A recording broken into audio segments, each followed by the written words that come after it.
Hello students, आज के इस वीडियो में हम प्रश्नावली 7.2 के क्वेश्चन नंबर 4 और 5 को सॉल्व करने वाले हैं, क्योंकि इससे पहले हम लोगों ने क्वेश्चन 1 और 2 को सॉल्व कर लिया था।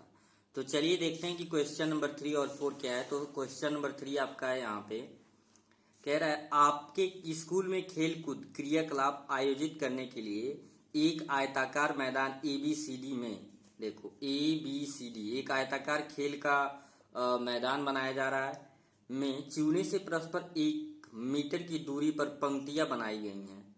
AD के अनुदिश परस्पर 1 मीटर की दूरी पर 100 गमले रखे गए हैं, जहां की आकृति 7.12 में देखिए। इनके बीच का कह रहा है कि 1 मीटर 1 मीटर 1 मीटर पे ऐसे 10 लाइनें बनाई गई है, और इस AD के अनुदिश कह रहा है कि 1 मीटर की दूरी पे 100 गमले रखे गए हैं, यानी 1 मीटर की दूरी पे टोटल कितने गमले रखे गए हैं? 100 गमले। फिर आगे क्या कह रहा है, जैसा कि आकृति 7.12 में आप देख रहे हैं। निहारिका दूसरी पंक्ति में AD के 1/4 भाग के बराबर की दूरी दौड़ती है और वहां एक हरा झंडा गाड़ देती है। यहाँ कह रहा है कि निहारिका दूसरी पंक्ति में, ये निहारिका दूसरी पंक्ति में AD का 1/4 भाग दौड़ लगाती है, यहाँ पे हरा झंडा लगा दे रही है। और फिर कह रहा है प्रीत को यह 8वीं पंक्ति में AD के 1/5 बराबर के भाग के बराबर की दूरी दौड़ती है, वहां एक लाल झंडा गाड़ देती है। दोनों झंडों के बीच की दूरी, एक प्रीत है जो 8वें लाइन में दौड़ रही है, और वो AD के 1/5 भाग पे जाती है और वहां पे क्या कर रही है? लाल झंडा गाड़ दे रही है। ठीक है, तो आपको बताना है कि इन दोनों झंडों के बीच में, यानी हरा झंडा और लाल झंडे के बीच में कितनी दूरी है। ठीक है, और फिर ये जब आप पता कर देंगे तो आगे थोड़ा सा और कह रहा है दूरी क्या है। यदि रश्मि को एक नीला झंडा इन दोनों झंडों को मिलाने वाले रेखाखंड पर ठीक आधी दूरी यानी बीच पर गाड़ना हो, तो उसे अपना झंडा कहाँ गाड़ना चाहिए। तो सबसे पहले हम इन दोनों के पॉइंट्स पता करेंगे कि ये किस पॉइंट पे झंडे को गाड़ रही है और किस पॉइंट पे। तो दोनों का जब कोऑर्डिनेट, पॉइंट मतलब कोऑर्डिनेट मिल जाएगा, दोनों के बीच का दूरी निकल जाएगा, और इसके मध्य में एक झंडा जो रश्मि को गाड़ना है, तो इनके दोनों बिंदु के मध्य बिंदु का निर्देशांक निकाल लेंगे तो हमें पता चल जाएगा।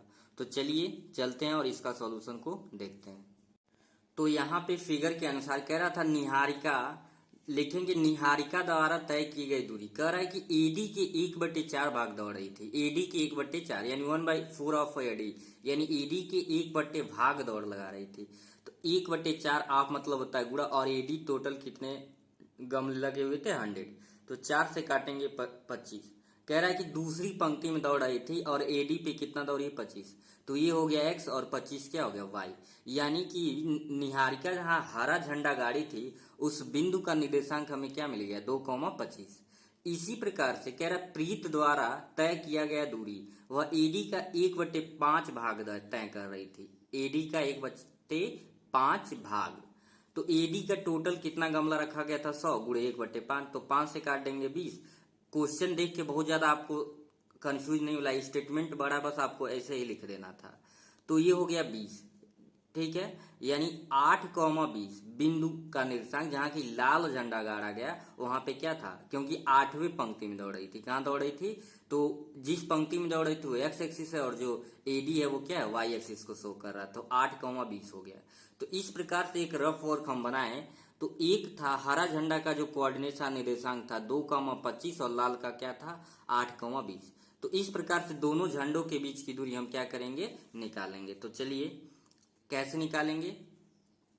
हम जानते हैं दूरी का फार्मूला होता है D = √(x2 - x1) और प्लस y2 - y1 का होल स्क्वायर, ये भी होता है स्क्वायर। अब इसमें वैल्यू रख देते हैं, ये x1 है, y1 है, x2 y2। x1 की वैल्यू आपका यहाँ पे 2 है, x2 की वैल्यू 8 और x1 की वैल्यू 2 है, 8 - 2 का स्क्वायर, प्लस y2 की वैल्यू 20 है और y1 की वैल्यू यहाँ पे क्या है आपका? 25 है। तो यहाँ से जब कैलकुलेट करेंगे, 8 में से 2 घटाएंगे तो 6 का स्क्वायर, प्लस 20 में से 5 को घटाएंगे तो -5 का स्क्वायर। दिस इम्प्लाइज D = 6 का स्क्वायर हो जाएगा 36, प्लस 5 का स्क्वायर मतलब -5 का या 5 का, दोनों का स्क्वायर 25 ही होगा। यानी D की वैल्यू जोड़ दीजिए, 5 6 11 और 3 2 5 1 6 61, और आगे क्या लिख देंगे? मात्रक। ये क्या है? लाल और हरे झंडे के बीच की दूरी है।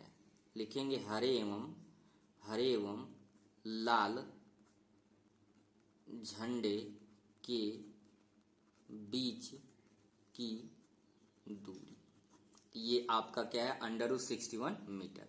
आप कह रहे हैं कोई रश्मि है, उसको एक झंडा गाड़ना था, नीला शायद कह रहा था, तो इसके बीच में वो जहां गाड़ेगी ठीक हो बीच बीच में गाड़ना है, तो उस झंडे का निर्देशांक क्या होगा, कहाँ पे गाड़ना पड़ेगा। तो हम लिख लेंगे, इसे मान लेते हैं ए और इसे क्या मान लेते हैं बी। ए बी के मध्य बिंदु का निर्देशांक लिखेंगे, ए बी के मध्य बिंदु का निर्देशांक।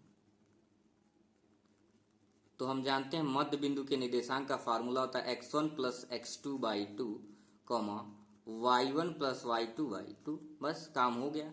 x1 की वैल्यू यहां से रख देंगे, x1 की वैल्यू 2, x2 की वैल्यू 8, तो ये हो गया 2 प्लस 8/2 y1 की वैल्यू 25, y2 की वैल्यू 20, तो 25 प्लस 20 बाई कितना होगा 2, तो 8 और 2 10, 10/2, 25 20 हो जाएगा 45/2, तो ये कट जाएगा 5 कॉमा क्या हो जाएगा 45/2, यही आपका आंसर हो जाएगा। तो ये रश्मि का पूछा गया था कि कहाँ झंडा गाड़ेगी, तो वो ये पॉइंट है, उस बिंदु का निर्देशांक है 5,45/2, जहां पे रश्मि को क्या करना है, झंडा गाड़ना है, और दोनों झंडों के बीच का दूरी √61 था, लाल और हरे झंडे के बीच की दूरी। तो आई होप आपको समझ आ गया होगा। चलिए क्वेश्चन नंबर 4 को देखते हैं। क्वेश्चन नंबर 4 है, कह रहा है बिंदु -3, 10 और 6 8 को जोड़ने वाले रेखाखंड को बिंदु -1, 6 किस अनुपात में विभाजित करता है। ये दो बिंदु है -3, 10 और 6, -8 को मिलाने वाली एक बिंदु बीच में कोई है -1, 6, बताना है कि इस रेखा को कौन से रेशियो में विभाजित करता है। तो यहाँ पे आप देख सकते हैं, ये आपका क्वेश्चन है, एक बना दिया गया। आप देखो ध्यान से, दो बिंदु था, एक को मैंने मान लिया a -3, 10 और दूसरा क्या था 6, -8, इनसे बनाने वाली ये क्या बन रहा है रेखा।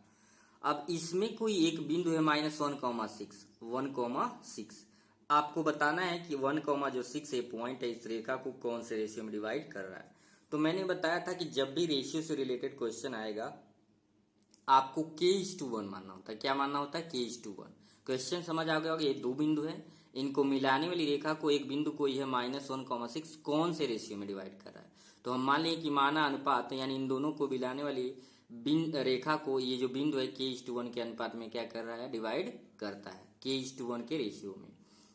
तो बाय यूजिंग फार्मूला, यानी सूत्र के प्रयोग से m का जो निर्देशांक का फार्मूला होगा, क्योंकि जब तक बाह्य नहीं कहेगा अंतः वाला ही फार्मूला यूज करना है।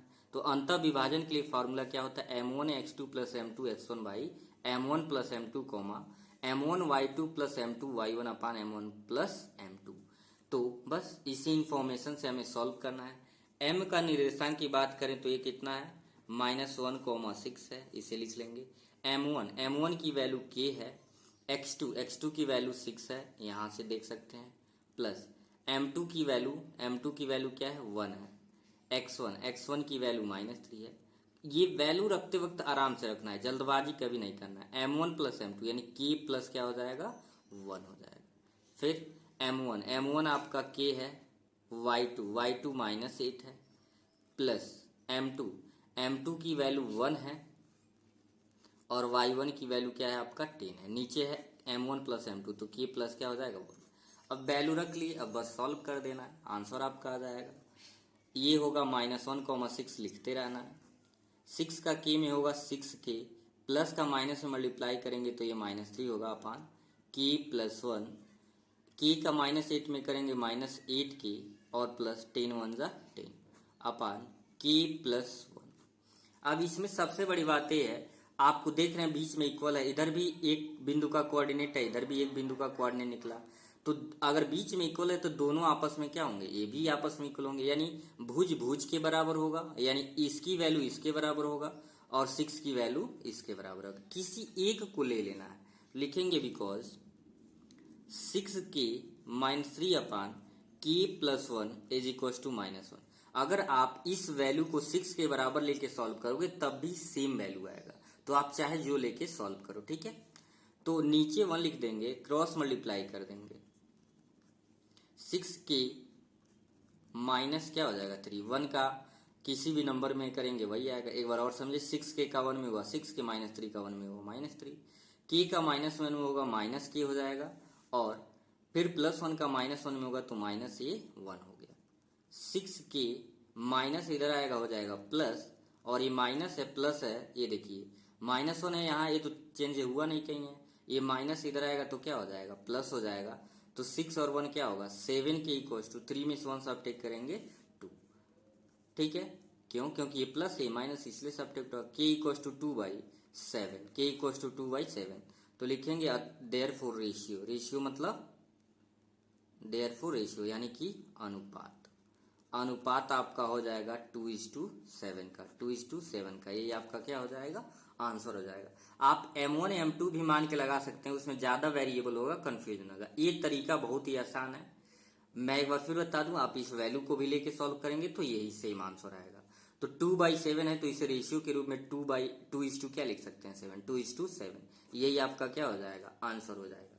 तो आई होप आपके दोनों क्वेश्चन नंबर 3 और 4 समझ आ गया होगा।